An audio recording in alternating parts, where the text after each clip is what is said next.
It began with the sound of rain, a steady patter that grew into an unrelenting roar, swallowing Beijing's skyline under a curtain of water.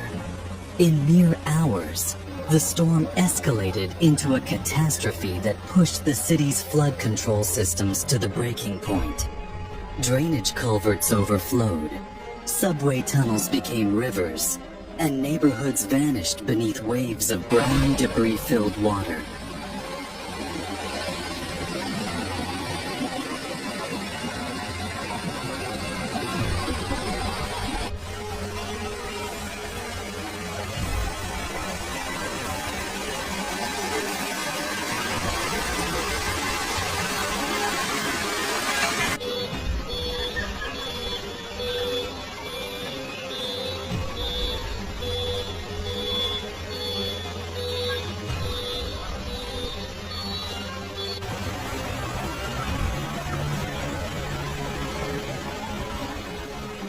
Officials confirmed more than 30 lives lost, though survivors say the true toll is likely higher. Over 80,000 people were forced to flee their homes, many leaving everything behind.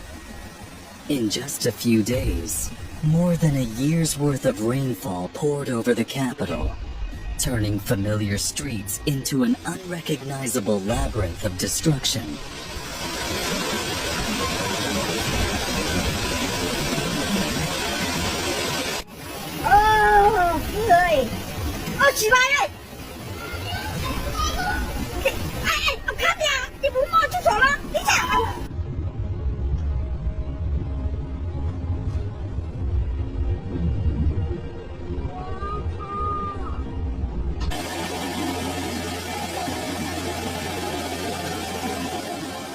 In rural districts, the violence of the storm revealed its most destructive face.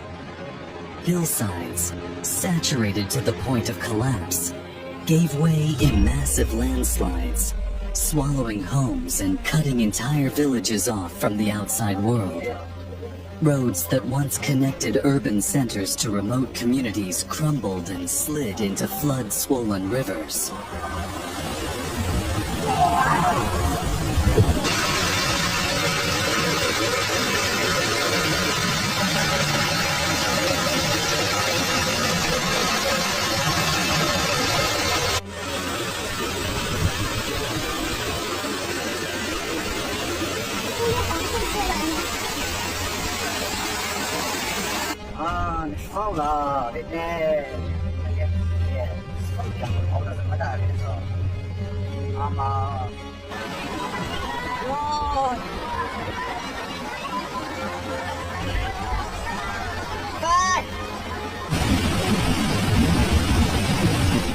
The collapse of a key dam unleashed a wall of water that surged downstream with unstoppable force, snapping bridges and tearing through farmland.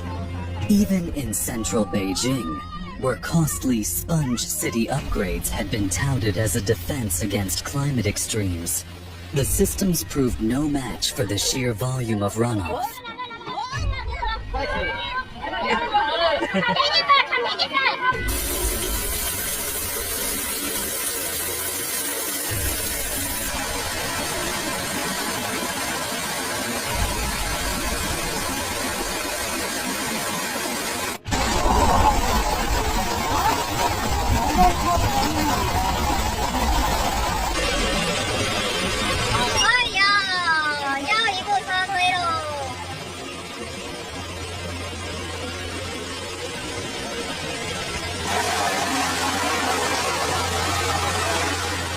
As the rain kept falling, rescue operations became a race against time.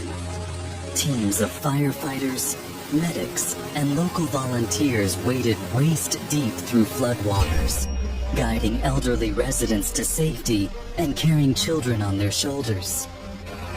Inflatable boats ferried people from submerged apartment blocks, while emergency crews worked through the night to shore up failing embankments with sandbags and temporary barriers.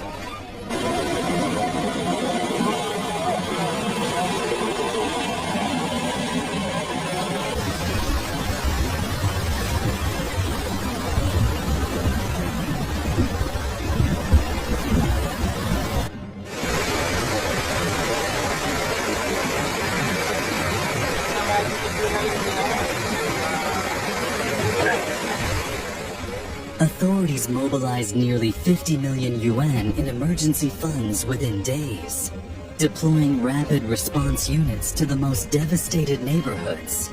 Yet the scope of the disaster meant resources were stretched thin, forcing communities to organize their own relief efforts. Neighbors sheltering neighbors, strangers forming human chains to pull people from fast-moving currents.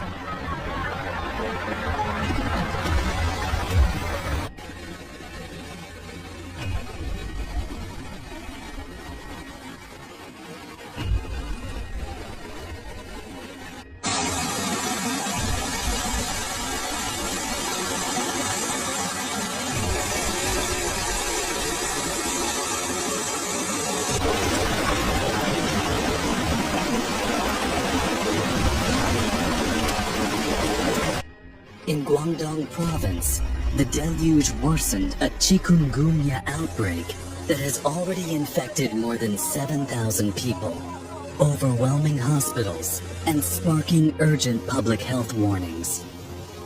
The China Meteorological Administration issued continuous alerts, warning that saturated soils and weakened levees meant further disasters were still possible. 8,000公尺之後，依家飲得啦！我依家行去嗰邊殺。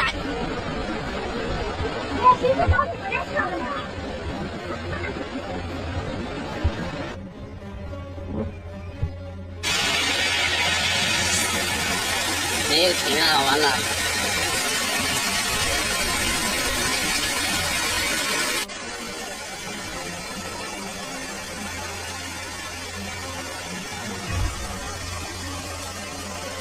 Meteorologists have traced this extreme event to a dangerous convergence.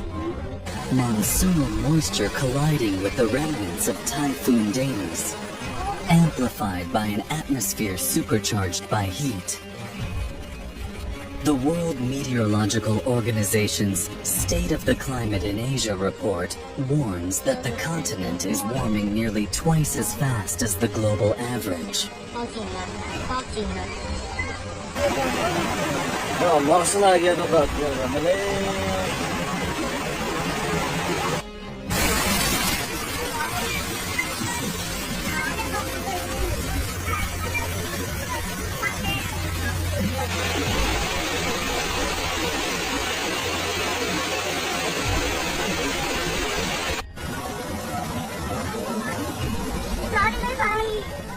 'In Beijing, officials have promised to expand early warning systems, install more real-time rainfall sensors, and strengthen evacuation protocols.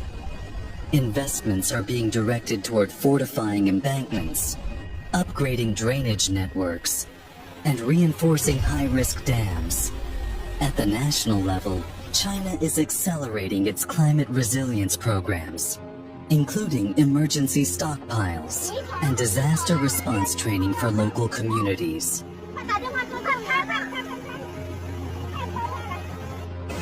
今年啊，今年灾难多哟，一会儿开水，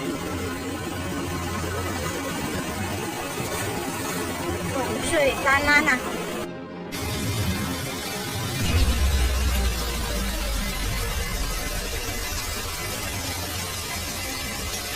This disaster is more than a tragedy. It is a warning. It tells us that the storms of the future will not wait for us to be ready.